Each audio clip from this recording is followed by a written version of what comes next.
hoditi, vsaj jaz že bistveno prej kot v študentskih letih, ampak v študentskih letih se v bistvu razvije tisti pravi nogomet in začnem zares tekmovati in takrat so občutki malo drugačni.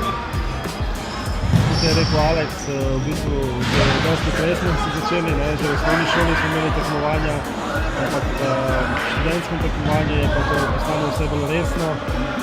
Bolj si zagrižen, enostavno že nekako dozoriš in si bolj tekmovalen. V bistvu, odkar podpišeš profesionalno pogodbo, se to zmanjša na minimum, ker v bistvu ne smemo tvegati v šport in se zelo malo poslužujem futsala, vse osebno. Okay. V mlajših letih smo hodili tudi na turnirje, tudi kot študente smo se dobili in smo hodili ne samo na študentske turnirje, ampak tudi na turnirje, ki so jih izvajali v določenih mestih ali v bistvu prireditvah. V bistvu je pusto en pečat pri meni.